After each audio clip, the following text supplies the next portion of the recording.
श्री ज्ञानदेव तुकाराम राजा रामचंद्र भगवान की जय। कपिवर्य महारुद्र हनुमान की जय। शांती ब्रह्म एकनाथ महाराज की जय। आईसा करीती कलो निनली सबवते सकळ ते देखोनी गोळांगुळा मधुर बोल बोलत। जवळपास आता 2 वाजत आलेले आहेत. परिहार देण्याचा प्रयत्न थोडक्यामध्ये या गावाला यायची दुसरी वेळ आहे आमची. एक वेळेस आलो नवनाथ सांगायला आणि दुसऱ्या वेळेस आलो रामायणासाठी शक्तीच्या प्रसंगासाठी. शेजारी आहोत पण येण्याचा काय चान्स लागला नाही. 1-2 वेळेस सांगितले पण आलो, येता आलं नाही. वाचक माझ्यासोबतचे खूप छान आहेत. देवीदास तुकारामजी कदम. मी जेमतेम आहे, मी काय परिपूर्ण नाही. खूप चांगले चांगले वाचक सूचक होऊन गेले. आतापर्यंत तुम्ही बालुशाही गुलाबजामुन नुकती खाल्लेली आहे. आता थोडंसं येड्या बाबलाचा पाला म्हणा किंवा लिंबाचा पाल्यासारखं आमचं असणार आहे. फक्त वाचकाला चान्स मिळेल भरपूर वाचण्याकरता. सांगणारा शॉर्टमध्ये जाईल कारण जवळपास 1 आद्या पाठी मागं पडेल आहे आणि वेळ फार कमी उरलेला आहे. तुमचं समाधान करणं काही शक्य नाही आणि जवळपास रामायण 90% लोकांना पाठच आहे. कारण जास्त भक्तिमय लोक झालेले आहेत. सगळ्याला वाचन लिहिता येतं, वाचता येतं. तरी आता जास्त नको म्हणून आम्हाला बोलवल्याबद्दल बोलवणाऱ्याचे कोटी कोटी धन्यवाद. मला ज्यांनी फोन केला त्यांचं नाव काय माझ्या लक्षात नाही, पण उत्तमराव आणि बालासाहेब काहीतरी असं नाव होतं. त्यांना कोटी कोटी धन्यवाद. गावकऱ्यांना कोटी कोटी धन्यवाद. तृतीय मंडळाला कोटी कोटी धन्यवाद. आणि आमच्या शिवेला प्रारंभ. कथा अशी गोड आहे, मधुर आहे, चविष्ट आहे, जिच्यानं फक्त काय होतं मन भरतं, ज्याच्यानं आत्मा शुद्ध होतं. ती कथा असणारी म्हणजे रामायण कथा आहे. आणि इथपर्यंत मारुतीला पोहोचल्याच्या नंतर त्या गंधर्वाणी त्यांना वेढा घातलाय. तू संध्याकाळच्या टायमाला काय म्हणून आलास असा प्रश्न असणारा कोणाचा? त्या गंधर्वाचा आहे. गंधर्व म्हणजे कोण? ना पृथ्वीवर आहेत ना आकाशामध्ये आहेत, मध्येच कुठेतरी ते लोक राहतात. त्यांना गंधर्व असं म्हणतात.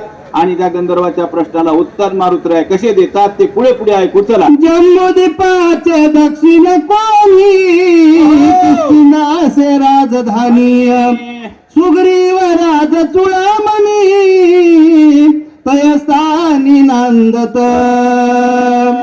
मग जम्बूद्वीप आहे. जम्बूद्वीप म्हणजे आपलं असणार पृथ्वीचे 7 भाग झालेले आहेत. बाकी सगळं पाणी आहे. त्यापैकी 7 भागाला वेगवेगळे नाव दिलेत, मी सांगत बसणार नाही. जम्बूद्वीपामध्ये त्याच्या दक्षिण कोणाला म्हणजे या बाजूला किष्किंधा नावाची नगरी आहे आणि त्या किष्किंधा नगरीचा राजा सुग्रीव आहे आणि त्या सुग्रीवाचा असणारा मी सेवक आहे असे मारुतीराय कोणाला ओळख करून देतात? त्या गंधर्वाला बोला. त्यासी सत्य श्रीरामेसी स्वाभिमानी श्रीरामासी मनातन मनार्पील भक्तीसी वानरासी अति प्रेम. मग कोण सांगायलेत? मारुतीराय सांगायलेत. कुणाला? गंधर्वाला आपली ओळख करून द्यायलेत. किष्किंधेचा राजा असणारा सुग्रीव तो असणारा कोणाचा भक्त आहे? रामप्रभूचा. स्वामी त्यांना मानलेलं आहे. हो, आणि त्यांना स्वामी मानलं म्हणून त्यांचं काम करण्यासाठी मी इथपर्यंत आलेलो आहे. चला. राम रावणा चरण युद्ध झाल्या ती दारुण रावणे ब्रह्मशक्ती सोडून बंधू लक्ष्मण पाडिला. मग कोणाचं युद्ध झालं? लक्ष्मणाचं आणि रावणाचं युद्ध झालं. एका मागे एक 3 शक्ती आणल्या, 2 वाया गेल्या आणि 1 लागली. एका शक्तीमुळं एक शक्ती लागली, त्यामुळं लक्ष्मण मूर्छांगत पडलेला आहे आणि त्या मूर्छेतून त्याला जागृत करायचंय, उठवायचंय. त्याकरता मला औषधी आणण्याकरता रामप्रभूंनी पाठवलंय. कुठं? त्या द्रोणागिरी नावाच्या पर्वतावरती. बोला. वाचवा सौमित्रासी नेवाला औषधी विघ्न न कराव्या मासी नमन तुम्हासी मी करीतो. तिने सांगितलं कुणाला, त्या गंधर्वाला, अरे बाबा मला त्या लक्ष्मणाला वाचवायचंय, दिवस निघाल्यावर ती औषधी काम करणार नाही, आणि अशा चांगल्या कामामध्ये जर तुम्ही अडथळा केलात ना तर देव त्याचा प्रसाद तुम्हाला दिल्याशिवाय सोडणार नाही. बोला. उद्या येता गबस्ती प्राण सांडिल उर्मिला पती, म्हणून औषधी मध्यरात्री नेओ निश्चिती मी आलो. मारुतीने सांगितलं मला काय येरी काय त्या हाऊस नव्हती यायची मला इथपर्यंत. तिकडे लक्ष्मणाला शक्ती लागली, उर्मिला पतीला म्हणजे लक्ष्मणाला शक्ती लागलेली आहे. दिवस जर निघाला तर त्याचा प्राण जाणार आहे. त्याला वाचवण्यासाठी आणि रावणाला मारण्यासाठी मला काय करायचंय, औषधी घेऊन जायचंय, म्हणून ती औषधी नेण्यासाठी मी आलो. बोला. सुग्रीवे सहित वानर सका श्रीरामाच्या किंकर, माझे नाम हनुमान वीर, मार्ग सत्वर मज द्यावा. मग आता माझं शक्यतो सुग्रीवाचं शक्यतोवर रामप्रभूशी रामपूरच्या येऊन पडलेले लक्ष्मणजी त्यांचा असणारा मी सेवक म्हणून माझ्या वाटेला येऊ नका, कारण ब्रह्मांडाचा धनी असलेला रामप्रभू आहे. चांगलं काम करताना तुम्ही जर आडवे येसाल तर त्याचं तुम्हाला प्रायचित्त भोगावं लागेल, त्याचे दुष्परिणाम तुम्हाला भोगावे लागतील. मारुतीला सूचना देतात, स्वामी कार्य साधिता पूर्ण, सर्वता करू नये विघ्न, पुढील करिता छान शिरगुणंदन शोभेल. आपल्या मालकाचं काम करत असताना, इमाने इतबारे काम करत असताना त्याचं छळण करू नये, किंवा देवाचं काम करत असताना त्याचं छळण करू नये. आणि अशा चांगल्या कामामध्ये जर तुम्ही आडकाठी निर्माण केलात ना तर रामप्रभू तुम्हाला शिक्षा दिल्याशिवाय सोडणार नाही. आयुष्य बोलता कपिकेसरी,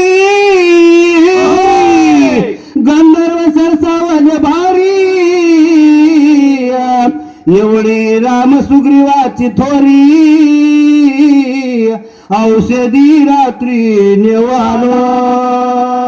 आता ते ऐकून घ्यावं वाटतं होय, कम अक्कल जादा हुशारी कोणाची, गंधर्वांची. म्हणे सांगायलाय मोठेपणा कोणाचा, त्या सुग्रीवाचा.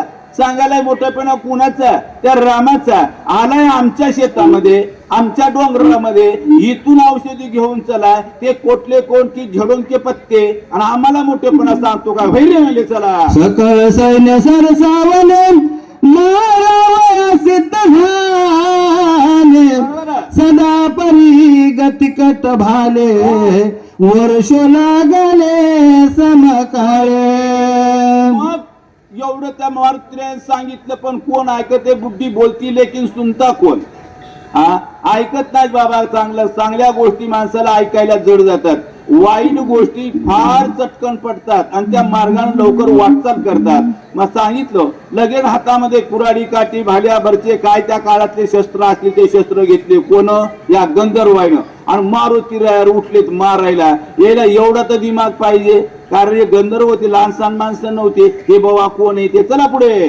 चौपासी धावती सैराम, होत गंधर्वाचा अडदराम, अकरावया वानरा करती खरा पुरुषार्थ. एक नाही, दोन नाही, काय नाही, 14,000 असणारी ती गंधर्वाची संख्या होती मायबाप. आणि ती 14,000ला 14,000 गंधर्व असणारे आपापल्या परिणा हातामध्ये आपापली हत्यारं घेऊन मारुतीरायाच्या अंगावर अशी धावली की नाही, जसं काही त्याचे तुकडेच करणार ते जाऊन. पायली भरल्याच्या नंतर माणसाला असा आगावपण आठवते. चला. गंधर्व मिळाले 14 सहस्र, एक ना एक कपिंद्र, क्रोधा चढला दुर्धर, करू संहारा दरिला. 14,000 गंधर्व तुटून पडले एका हनुमंतावरती.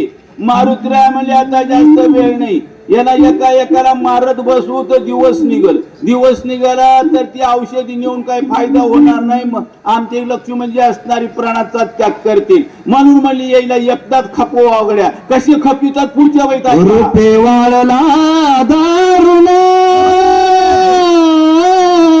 रोने करकती संपूर्ण भयानक दिशेची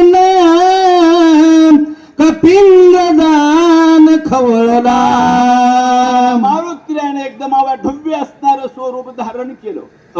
तेव्हा गंधर्वांनी पाहायला सुरुवात केली. त्याच्याकडं पाहायला गेलं, वरी तोंड केलं की डोक्यावरी टोपी त्याच्या खाली पडली.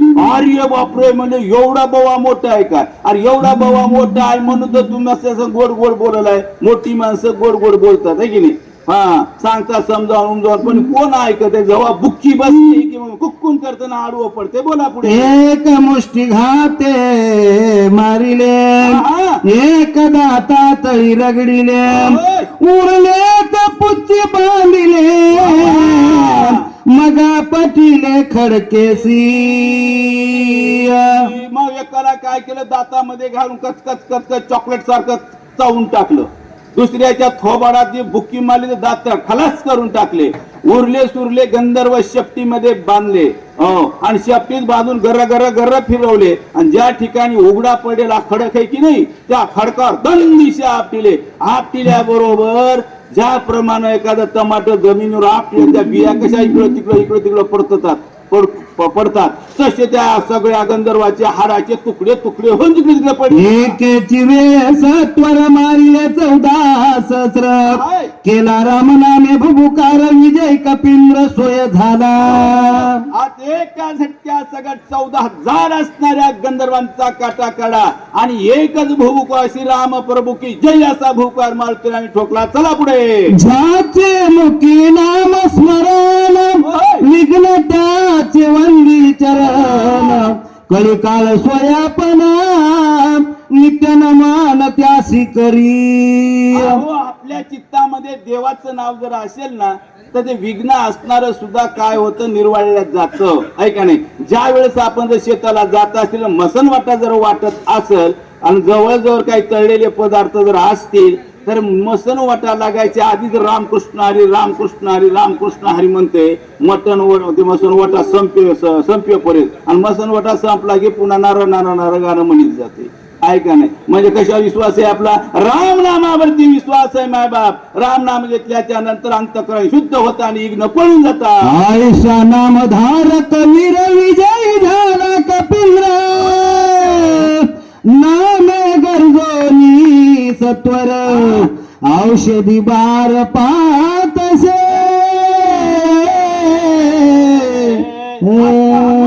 असणारा 14,000 त्या गंधर्वाला मारून विजयी झाला आणि द्रोणागिरी नावाच्या पर्वताच्या माथ्यावरती चढला आणि माथ्यावर चढून त्या औषधीचा शोध घेत होता. सापडली का औषधी? पर्वताचे शिखर पाता औषधी संभार, सहसा नवती गोचर तेने कपिंद्र खवळला. देव मठ असणारा लीलाधारी आहे. माय बाप लय लीलाधारी आहे. काय करतो ते चोरट्याचा बहुमान वाढवतो त्या ठिकाणी.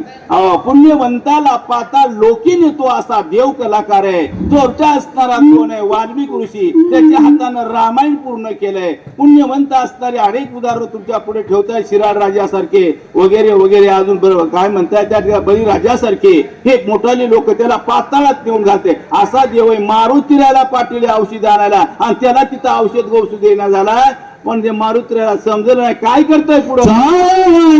पर्वते दिसोनी दी औषधीत लीले माझ्या पराक्रमात सामर्थ्याचे पाहू पा. मग तिथं गेला मला पर्वत असणारा मला माझ्या संग चाळे करायलाय, मला नक्रिय करायलाय, मला औषधी गौषध देणं झालाय. आता ही लीला कोणाची आहे? देवाची आहे. चाले शरीर कोणाचे असत ते कोण बोलविते हरवीन. सगळं त्याच्या हातामध्ये त्या राम प्रभूच्या. जे तिथं मारुतीची फजिती मांडली पण मारुतीच्या लक्षात आलं नाही. तिथं मग ते कोणावर तापलाय मारुतीया? त्या पर्वतावर तापलाय का? म्हणून खवळला मानसी तवा औषध देखील पश्चिमेसी धावून गेला त्या पासी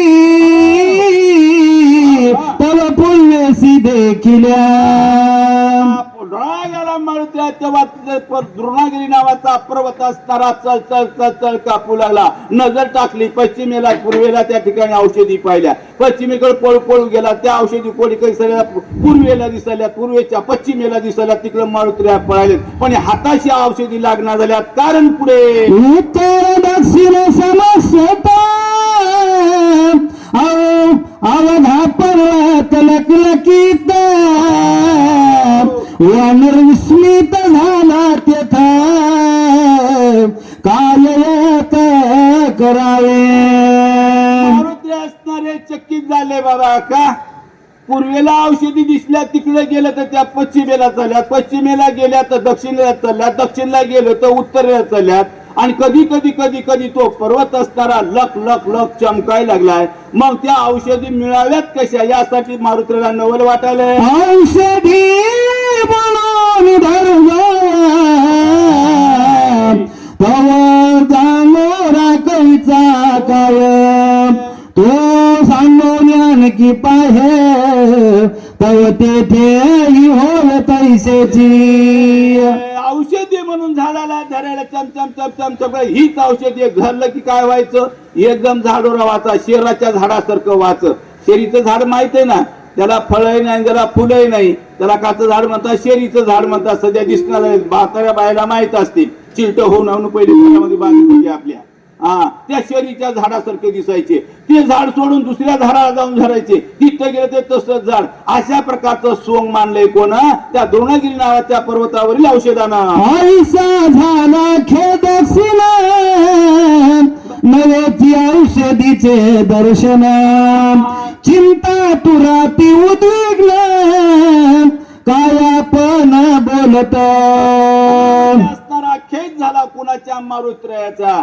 औषधी असणारी हातात लागत नाही. आता नेमकं काय करायला पाहिजे, असं का होत असेल एवढा त्यांच्या मनात विचार चालू आहे. पण अजून देवाचं ध्यान मात्र मारुत्र्याच्या तोंडात आलं नाही, म्हणून औषधी हाताशी लागली नाही. ऐका आज जे तुका पुरुषार्थ केला तुका उघाची वया गेला कपटी राक्षस भेटला तोही मारिला वायाची.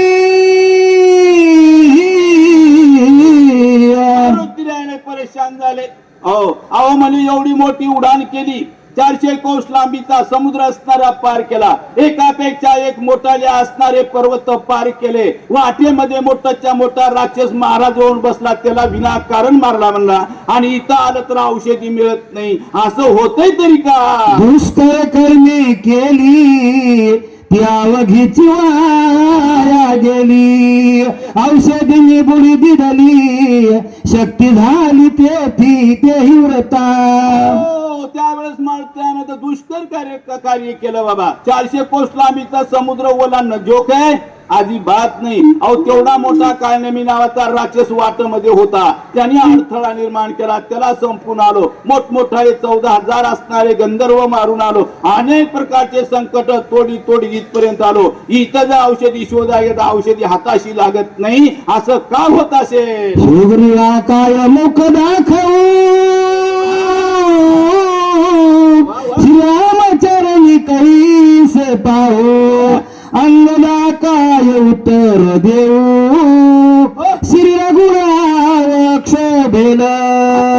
भीती कोणला असती मायबाप, इमानदार माणसाला असती. मारुती राय म्हणले आता जाऊन माझ्या राजाला सुग्रीवाला काय सांगू, त्याचबरोबर अंगदाला काय बोलू आणि तिथल्या इतर मंडळाला काय तोंड दाखवू म्हणला. त्या ते असं आपेशी नेऊन तोड तिथं दाखवण्यापेक्षा इथं जीव दिलेला बरा असे मारुतीला विचार करता. अभिमान केला पाही औषधी आणि नाव घ्याही श्रीरामन साहे काही अहंता सर्व ही घातक. मारुतीला आता विचार आला, मी विनाकारण म्हणले मीपणा केला, गर्व केला, अहंता केली काय. माझ्यासारखा दूत असता काय जेव्हा तुम्ही चिंता करता, फक्त मला सांगा औषधी आणायला, मी जाऊन औषधी आणतो. त्या ठिकाणी थोडासा गर्व निर्माण झालेला आहे आणि म्हणून या अंत्येचा परिणाम असणारा पुढच्या वेळीमध्ये ऐका. अंत कर्म सिद्धी नवचे, अंता सुख न घरे स्वर्गीचे, अंत सारण पावे दांचे, अंता साच घातक. असणारी मायबाप घातक आहे, गर्व असणारा घातक आहे. पोथी पुराणाचा विचार केला तर वेद त्या ठिकाणी आपल्या उपयोगी पडत नाहीत. 4 वेद, 6 शास्त्र, 18 पुराण असणारे ते सुद्धा अहंतेमुळं, गर्वामुळं, मीपणामुळं ते आपल्या उपयोगासाठी पडत नाही. किती दिवस पोथी वाचली तरी फरक पडत नाही. पोथी वाचल्यावर आपल्या वागण्यात फरक पडावा. ती थाटण करून, यात्रा करून किंवा पंढरपूर, आळंदी करून आल्याच्या नंतर आपल्या वागण्यात फरक पडावा, म्हणजे त्याचा परिणाम आहे. आणि जर पहिल्यासारखंच जर वागत असेल बेकार, तर मग त्या यात्रेत किंवा त्या पोथी पुराण वाचून का फायदा आहे का? काहीच नाही. म्हणून बाबा अंता सोडून द्यायची, निर्मळ वागायचं. चला, अंतन साधे स्वामी कार्य अंतने साधन तोय, अंता यसन नाहे निंद्य होय अंता. असणारी ज्याच्या मनामध्ये तो जगामध्ये निंद्य असतो, आले गर्विष्ठ म्हणतात, लय फुगिरे म्हणतात, जाऊ द्या जरा तिकडं, आहे की नाही? त्याच्यामुळे कोणतं कार्य, आले गर्व म्हणतात त्याला काला घागर उचलून द्यायची, आले गर्व लय गर्विष्ठ म्हणतात त्याला कशाला काम करायचंय. कुठलंच काम अंतांगामध्ये असल्यावर शेवटाला जात नाही, असं मारुतीला सांगायचंय. अंता नवे चित्त शुद्धी, अंता नवे साधन सिद्धी, अंता नवे सत्व शुद्धी, अंता त्रिशुद्धी घातक. अंत असणारा, अंता जर निर्माण झाली तर चित्त शुद्ध होत नाही, मन निर्मळ होत नाही आणि काम असणारं सिद्धीला जात नाही. कुठल्याच प्रकारचा फायदा गर्व करणाऱ्या माणसाला होत नाही, त्याला कोणीच सहकार्य करीत नाही. चला, ये सुख नहे देख आत्मा नये पारथिक, अंता भोगी जनरक,